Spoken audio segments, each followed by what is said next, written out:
로마서 5장 18절로 19절 말씀 보겠습니다.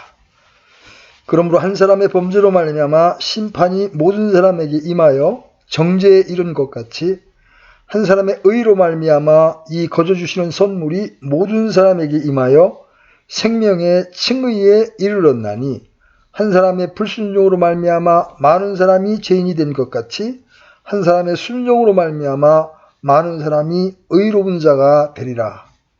아멘. 이 두 구절의 본문은 두 가지 주요한 일을 하기 위한 것입니다. 첫째는 앞에 있는 구절들에서 말해왔던 바를 요약하는 겁니다. 사도는 가로 안에 들어있는 13절로 17절에서 한 논증을 세밀하게 서술해 나갔습니다.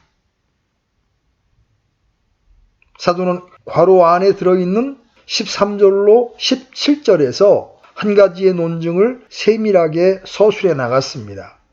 그렇게 한 다음 그는 여기서 그 모든 것을 결론적으로 요약하여 제시하는 겁니다. 그는 자기가 그렇게 밝혀주고 싶었던 대원리를 다시 진술하는 겁니다.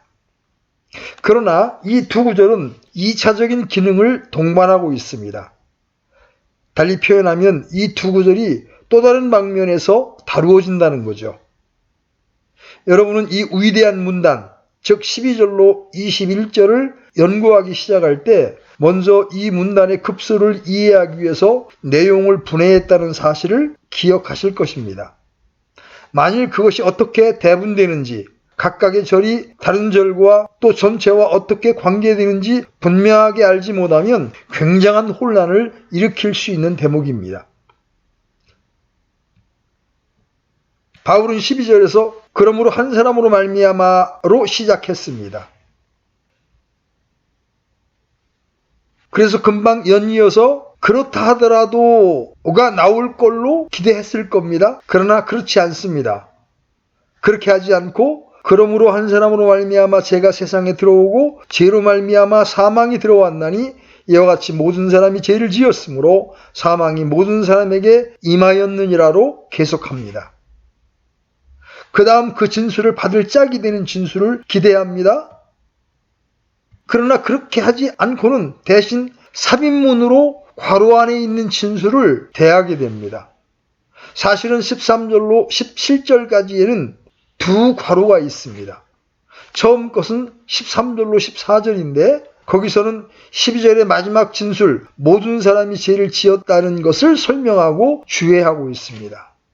그는 그 점을 분명히 해두기를 희망합니다.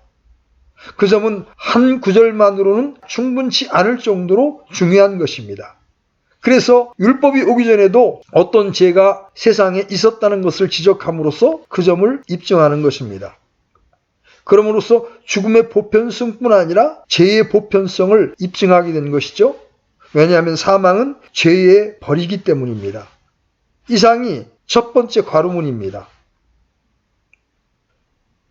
또한 여러분은 아담의 범법과 같은 종류의 죄를 짓지 아니한 자들도 죽었다고 하는 사도의 역설을 기억하실 것입니다. 아담의 이름은 사도로 하여금 아담은 결국 오실 자의 모형이라고 하는 것을 말하게 합니다. 그것을 말하였으니 즉각적으로 그것을 설명해야 하는 겁니다. 그래서 두 번째 괄호문을 대하게 되는 겁니다. 아담은 그리스도의 모형입니다. 그것도 아주 흥미로운 방면에서입니다. 거기에 하나의 분명한 공통 분모가 있습니다. 그러나 중요한 것은 비교의 문제보다는 상반되는 점의 문제입니다. 아담은 그리스도의 모형입니다. 그러나 그것을 세밀하게 풀어나갈 때 여러분에게 부딪혀오는 두드러진 대조, 아담 안에서 우리에게 있었던 것을 겨누고 하나님께서 그리스도 안에서 우리를 위해 하신 일이 더욱더 넘치는 것입니다. 다시 말해서 16절로 17절은 아담 안에서의 우리의 신분과 예수 그리스도 안에서의 우리의 신분 사이에 정확한 본질을 보여주는 데 있습니다. 이제 이 모든 것을 말하고 난 뒤 그가 마치 12절에서 말하기 시작한 것을 다시 착수할 것처럼 그러므로라고 말합니다. 그러나 바울은 13절로 17절의 사상을 자기의 의중에 두고 18절로 19절에선 모든 중간의 논증들을 요약함과 동시에 그가 나타내고자 한 원래의 진술을 매듭짓습니다. 의심할 여지 없이 19절에서 말하는 것은 특별히 강조하기 원하기 때문에 그것을 두 가지 다른 방식으로 말한다는 흥미로운 사실을 유의해 보시기 바랍니다. 18절은 17절의 사실을 설명한 것이라는 것을 지시하는 그러므로 라는 말로 시작합니다.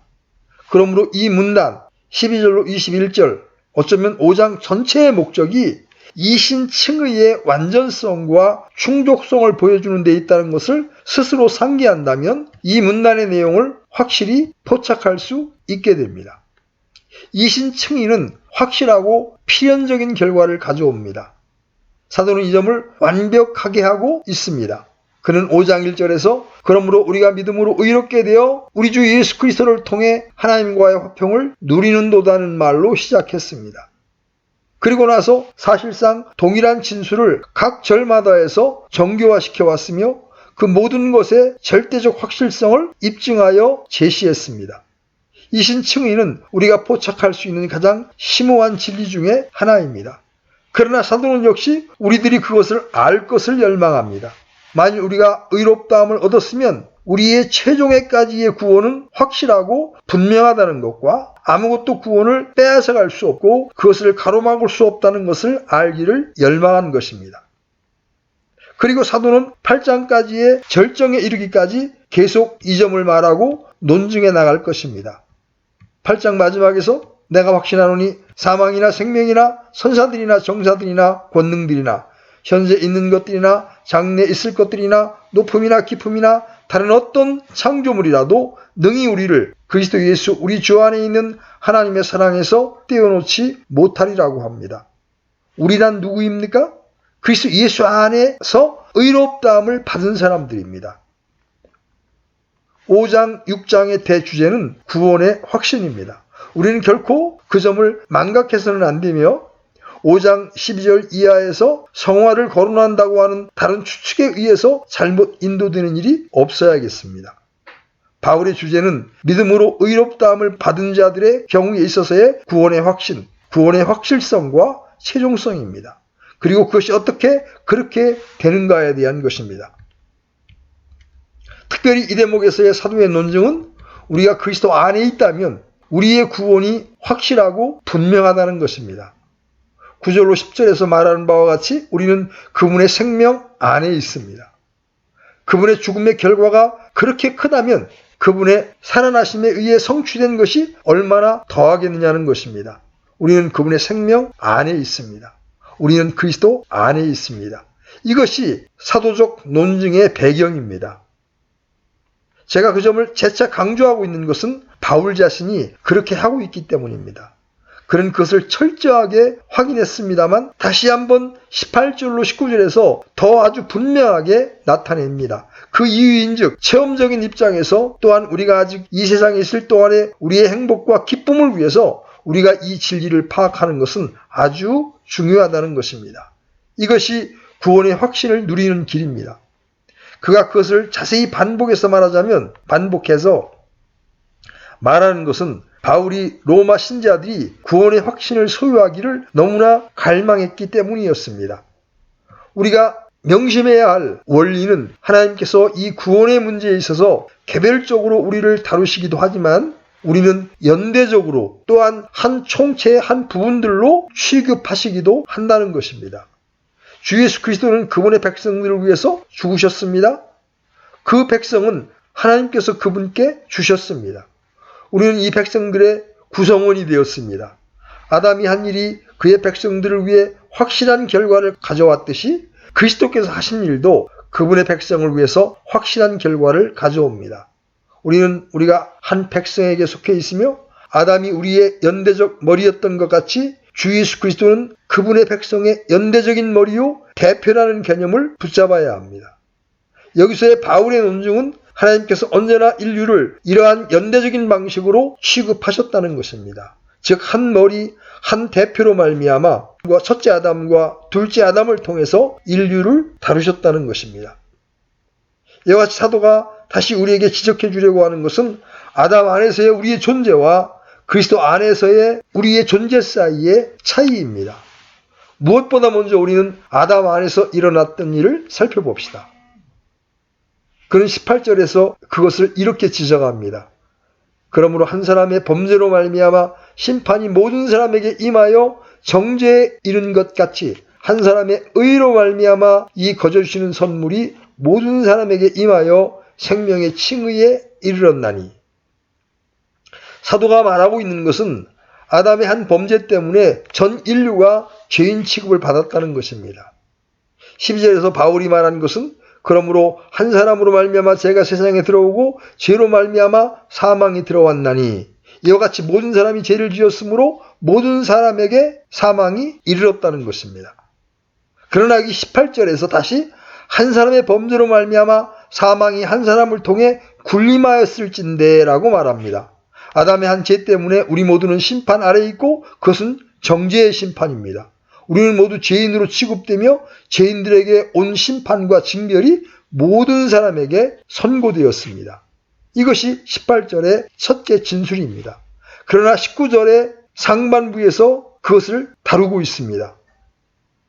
그러므로 한 사람의 범죄로 말미암아 심판이 모든 사람에게 임하여 정죄에 이른 것 같이 이 진술은 18절의 진술보다 한 단계 더 나아간 것입니다.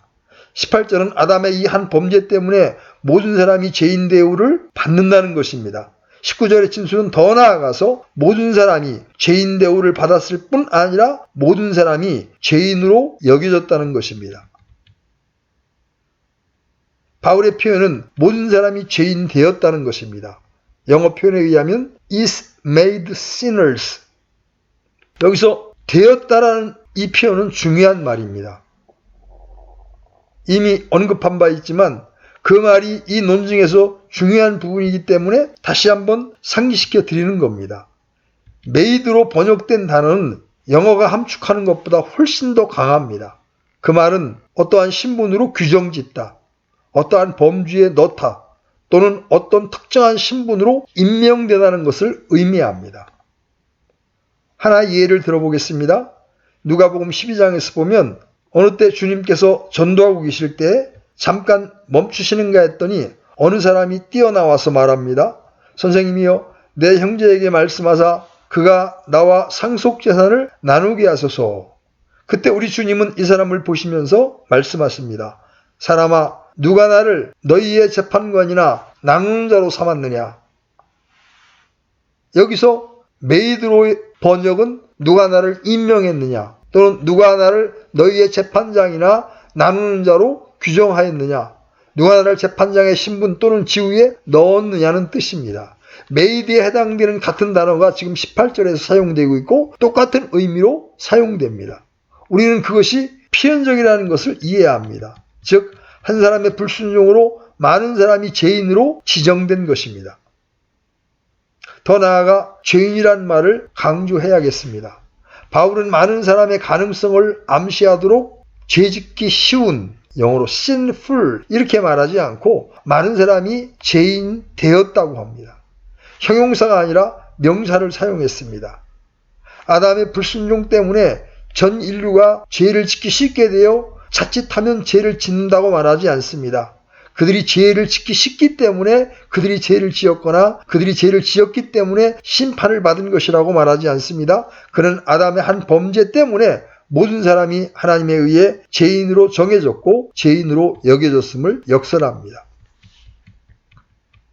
여러분은 이 시점에서 제가 강조하고 있는 것의 중요성을 이해하실 겁니다. 왜냐하면 이 19절의 하반절은 그리스도 안에서는 우리가 의인이 되었고 의인으로 정해졌다고 말하기 때문입니다. 그리고 여러분은 그 말을 양편에서 같은 강도와 같은 의미를 두어야 합니다.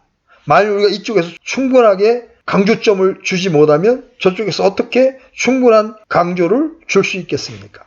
사도는 아담의 불순종의 한 행동 때문에 전 인류가 법적으로 죄인으로 정해졌고 그 사람이 죄인의 범주에 들게 되었다는 것을 계속 주장합니다. 우리 모두는 개인적으로 하나님 보시기에 죄인으로 여겨집니다. 그것이 하나님 앞에서의 우리의 재판적인 위치입니다. 아담의 한 죄 때문에 우리 전부 죄인의 범주에 들게 된 것입니다. 이 점을 뚜렷하게 하기 위해서 하나의 예화를 들 수 있을 겁니다. 만일 한 국민이 다른 나라에서 비행을 저지른다면 그 다른 나라는 이 나라에 대해 좋게 선전포고를 할 게 뻔합니다.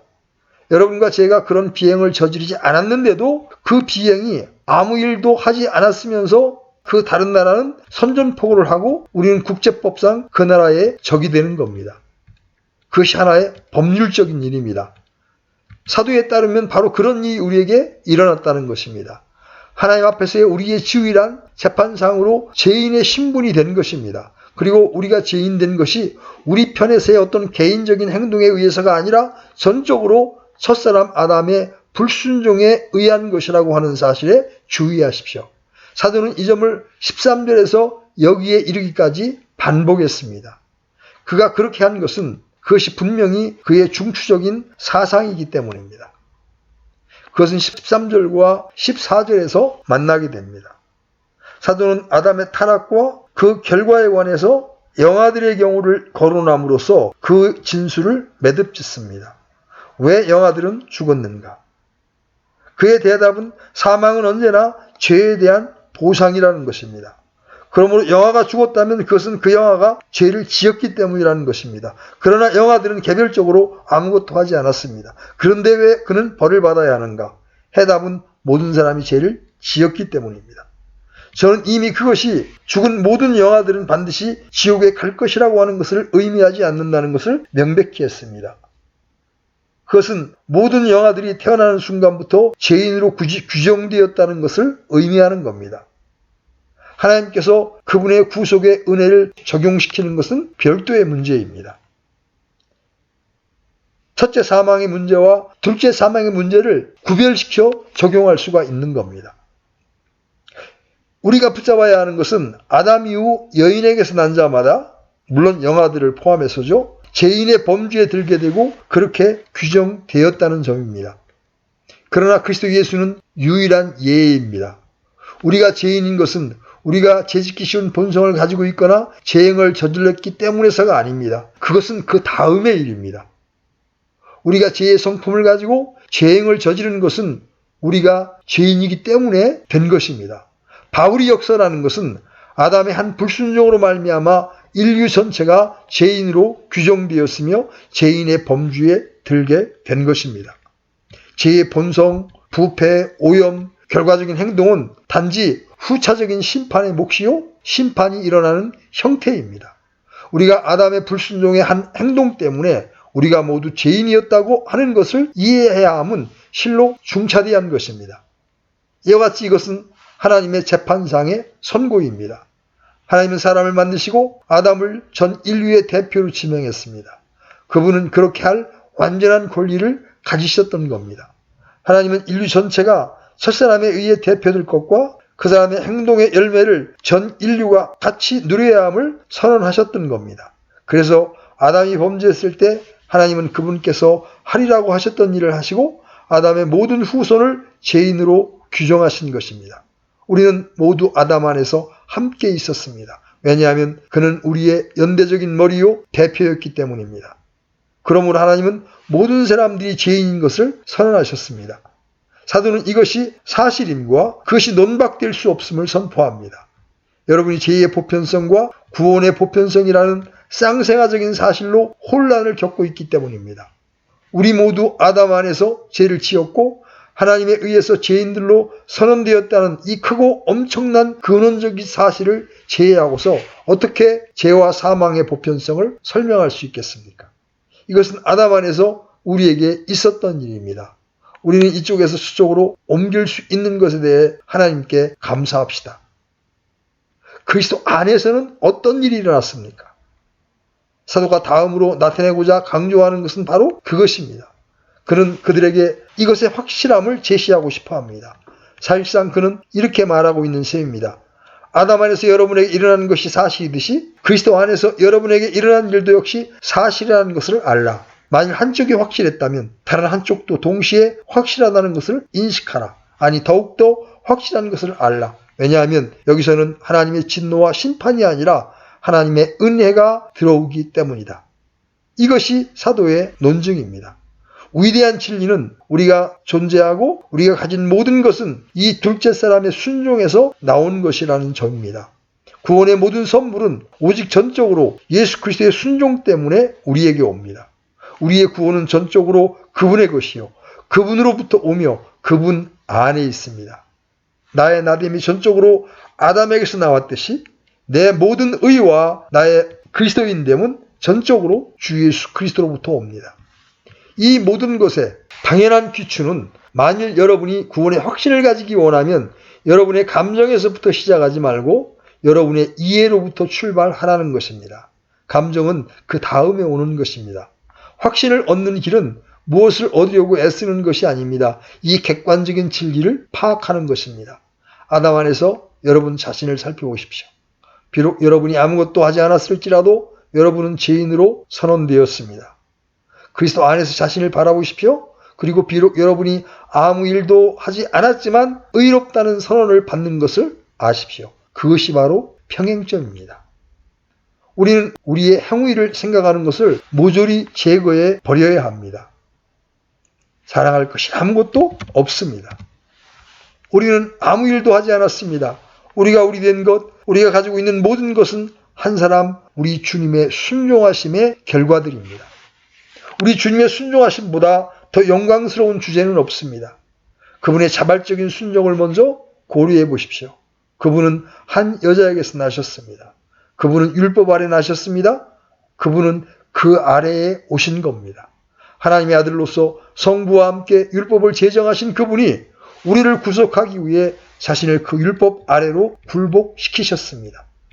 하나님의 율법이 반드시 완성될 것은 뻔한 일입니다. 그 율법은 높여지고 옹호받을 것임에 틀림없습니다. 이처럼 사람들을 구속하시고 율법의 저주에서 건져내기 위해 땅 위에 오신 후에 율법의 자발적인 순종을 하신 것입니다. 또한 주님이 침례받을 때 있었던 일을 생각해 보십시오. 요한은 그에게 내가 주께 침례를 받아야 할 터인데 주께서 내게로 오시나이까 하고 물었습니다. 지금은 이렇게 되도록 허락하라. 그렇게 하여 모든 의를 성취하는 것이 우리에게 합당하니라. 주님은 자신을 율법 아래 두셨습니다. 그분은 스스로 우리의 위치에 처하셨습니다. 그분은 우리의 머리요 대표입니다. 율법이 있고 그 율법은 지켜질 것을 요구합니다. 그래서 그분은 율법을 지키되 1.1획이라도 실수함 없이 지키셨습니다. 그분은 하나의 완벽하고 온전한 하나님의 거룩한 율법에 순종하셨습니다. 그 다음에 십자가상에 주님의 능동적인 순종을 보십시오. 그리고 그 전에 겟셋마네 동산에서의 고투를 보십시오. 오 내 아버지여 가능하시거든 이 잔을 내게서 지나가게 하옵소서. 그러나 내 뜻대로 마옵시고 아버지의 뜻대로 하옵소서. 이것은 무엇을 의미합니까? 거기서 주님은 자발적으로 복종하여 사람들의 죄를 짊어지고 사람들의 마땅히 당할 벌을 담당하시는 중대한 결심을 하는 순간에 처했던 것입니다. 그것은 가공할 한순간 동안 아버지와 분리되는 것을 의미합니다. 그분은 묻습니다. 다른 길은 없나이까? 만일 없다면 그 길을 가겠나이다. 그것은 그분의 자발적인 순종의 한 몫이었습니다. 그분은 도살장으로 끌려가는 양으로서 갔습니다. 버티지도 반대하지도 않았습니다. 우리의 죄가 그분의 어깨 위에 있었고 그분은 우리의 죄를 담당하셨습니다. 그분은 우리가 받을 벌의 고통과 고난을 담당하셨습니다. 그분은 속죄를 이루셨습니다. 그분은 죄에 대해 퍼붓는 하나님의 진노를 참아내셨습니다. 바로 그것이 자발적인 순종입니다. 그분은 완벽하게 순종하셨습니다. 사도는 우리의 신분의 전적인 변화를 가져온 것이 바로 이 주님의 순종이라고 말합니다. 그리고 그것은 우리가 연구하고 있는 여러 구절에서 나열된 특출한 결과들을 가져왔다는 것입니다. 사도는 18절에서 첫 열매를 말합니다. 한 사람의 의로 말미암아 이 거저주시는 선물이 모든 사람에게 임하여 생명의 칭의에 이르렀나니. 이는 1장 17절에서 처음 말하고 난 뒤에 계속해서 서술해 왔던 바입니다. 믿음으로 말미암아 의롭다함을 얻는다. 의인은 믿음으로 말미암아 살리라.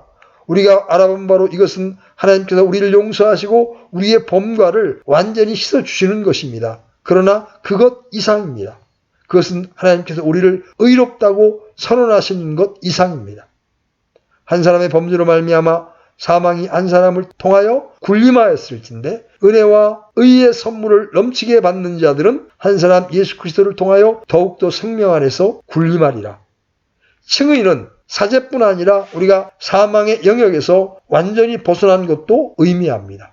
우리는 생명 안에 있습니다. 우리는 생명 안에서 왕노릇하고 있습니다. 우리는 이제 생명과 영생의 세계와 그 영토에 속해 있습니다. 우리는 영원한 소망을 고대하고 있습니다. 19절은 그 점을 더 강하게 진술하고 있습니다. 한 사람의 불순종으로 말미암아 많은 사람이 죄인된 것 같이 한 사람의 순종으로 말미암아 많은 사람이 의로운 자가 되리라. 예수 그리스도에게 속한 사람들은 의인이 되는 것입니다. 여기 되리라는 말에 충분한 의미를 부여하십시오. 정해놓았다. 법적으로 의롭다고 여기다는 의미입니다. 바로 그것이 여기서 의미하는 바입니다. 그것은 아담과 우리의 관계에서도 똑같은 것을 의미했던 것과 같습니다. 바울은 이 일이 그리스도 안에 있는 우리 모두에게 일어났다는 겁니다. 그것은 오직 주님의 순종하심 때문에 그것만을 근거로 해서 있게 됩니다. 이것이 사도가 다루는 대주제입니다. 고린도후서 5장 21절에 보면 이렇습니다. 하나님께서 죄를 알지 못한 그분을 우리를 위하여 죄가 되게 하셨다. 왜 그랬습니까? 우리가 그분 안에서 하나님의 의가 되게 하려 하심이라. 이것은 여기 로마서 5장 18절로 19절 2절에서 말하고 있는 바입니다. 우리가 한 어떤 일과 전혀 무관하게 아담의 한 죄 때문에 죄인된 것 같이 우리가 한 일과는 전혀 상관없이 의인들로 못 박아진 것입니다. 그것은 전적으로 오직 그리스도의 순종 때문입니다. 바로 이 점이 이 문단에서 반복하여 강조되는 대원리입니다. 여러분이 이전에는 아담 안에 있었습니다. 이제는 그리스도 안에 있습니다. 이전에 여러분에게 사실이었던 모든 것은 아담의 한 행동의 결과였습니다. 이제 이 모든 것은 그리스도의 순종의 결과로 여러분에게 해당된 것입니다. 저는 바울이 말하는 것이 우리가 아담 안에서 죄성을 가진 사람으로 여겨졌다가 아니라 죄인들로 여겨졌다는 것이라고 하는 점을 강조했었습니다. 여기서는 반대로 그리스도 안에 우리가 의인으로 인정된다는 것을 인식해야만 합니다. 하나님께서는 우리들을 그 의인들의 범주에, 의인들의 신분에 넣으셨습니다. 그분은 우리를 마치 하나도 죄짓지 않은 사람처럼 보아주시는 것입니다. 우리는 이제 옛 신분과는 인연을 끊었습니다. 우리는 더 이상 죄인이 아닙니다. 우리는 그 죄인의 신분에서 벗어났습니다. 이제 새로운 신분으로 옮겨졌습니다. 우리는 의로운 사람들로 정해졌습니다. 우리는 사망의 영역에서 벗어났습니다. 그런 의미에서 사망은 이제 더 이상 우리를 지배하지 못합니다. 사망은 우리에게 무력하게 되었습니다. 그리고 그 모든 것은 우리가 사함받았고 의인으로 여겨질 뿐 아니라 우리가 그리스도 안에 있으며 그분에게 속했기 때문에 진리입니다. 우리와 그리스도의 관계는 처음에 아담과 우리의 관계와 같은 것입니다. 그것이 분명한 사실일진데 이것도 확실한 것입니다. 우리는 그리스도 안에 있습니다. 그 점을 이런 형식으로 다시 지적할 수 있겠습니다. 즉, 우리는 결코 우리의 구원을 너무 개별적인 방식으로 생각해서는 안 된다는 것입니다. 우리의 구원이란 전적으로 그리스도 안에 있으며 우리를 구원하는 것이 우리가 그분에게로 옮겨지는 것이라는 개념을 확실하게 붙잡아야 합니다. 우리는 이와 관련해서 하나님께서 우리를 개별적으로 처리하신다고 하는 생각을 하지 말아야 합니다. 그리고 구원의 개개 역사가 우리 각자를 위해 반드시 있어야 한다고 생각하지 말아야 합니다. 그리스도 안에서 단번에 전부 이루어진 것입니다. 즉 그분의 생애, 죽으심, 부활에서 이루어진 것입니다. 내가 그리스도와 연합되면 나는 그분과 함께 십자가에 못 박히고 그분과 함께 죽고 그분과 함께 일어나고 그분과 함께 하늘 보좌에 앉을 것입니다. 그것이 내가 그리스도 안에 있다는 것이 의미하는 바입니다.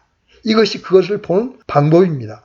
그렇게 하는 한 우리의 구원의 확신과 확실성은 결코 동요될 리 없습니다. 바울은 고린도전서에서 같은 진리를 진술합니다. 1장 30절입니다.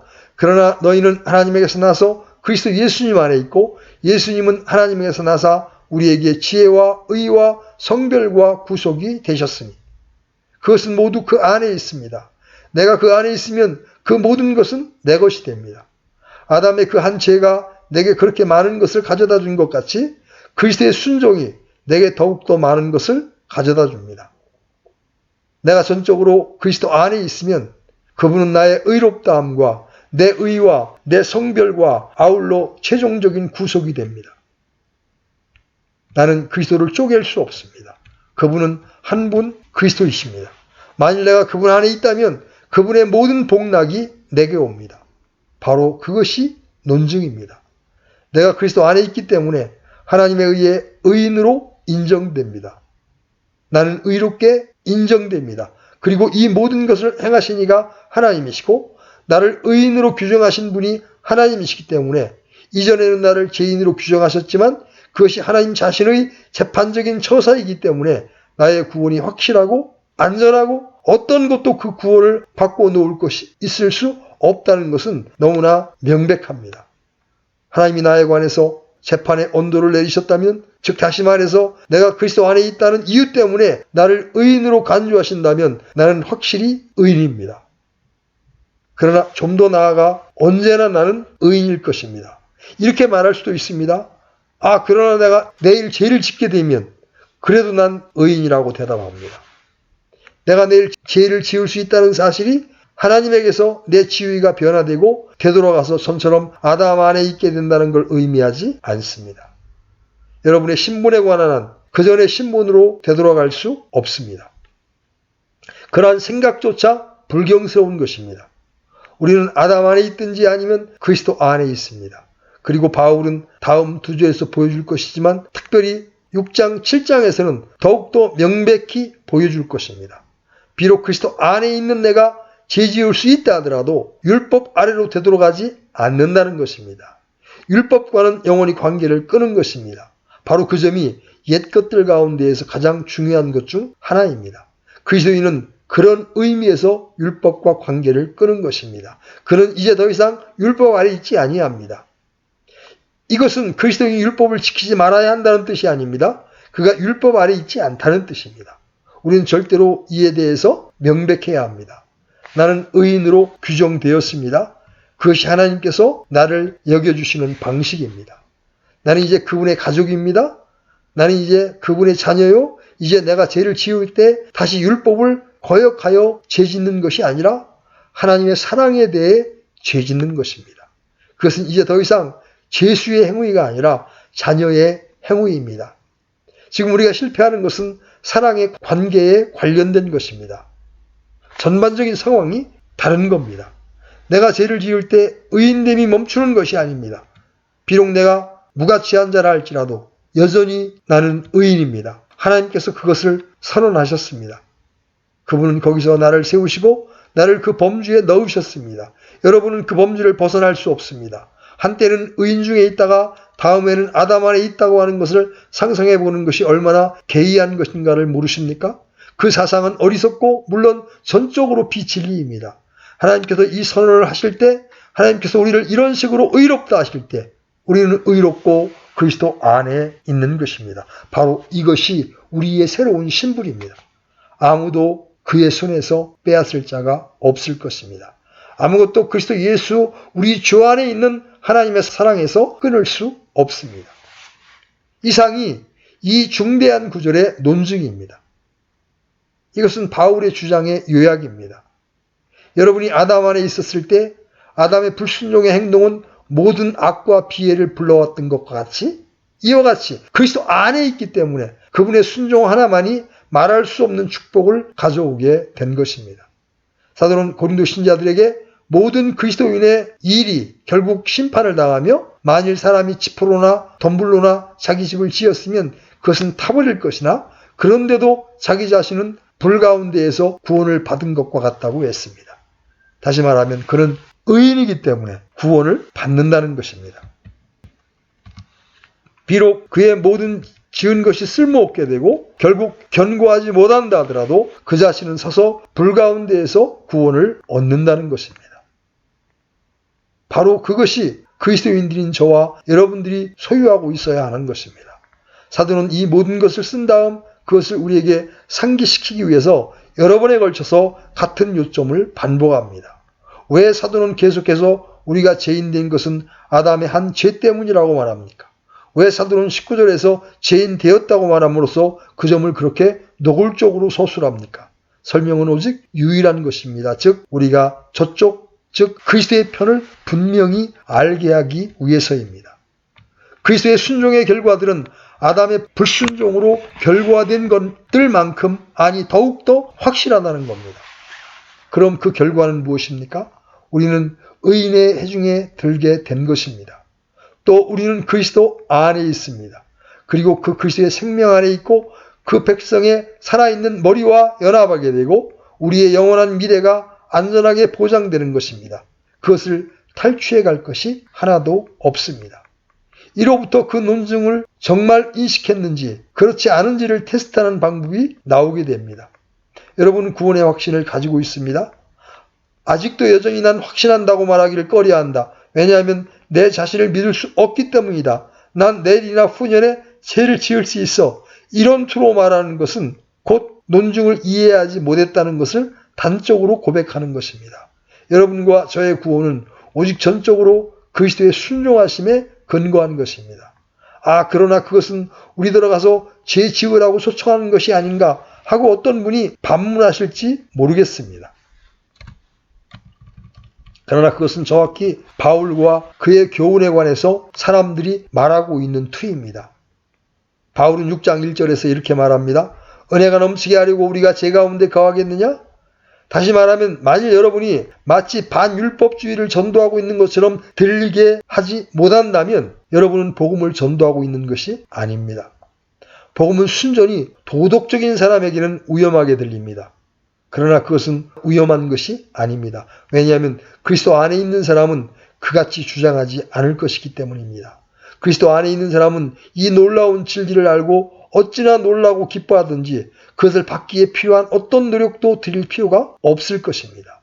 그분 안에서 이 소망을 가진 자마다 그분께서 순결하신 것 같이 자기를 순결하게 하느니라. 저는 이 질문을 마지막으로 드립니다.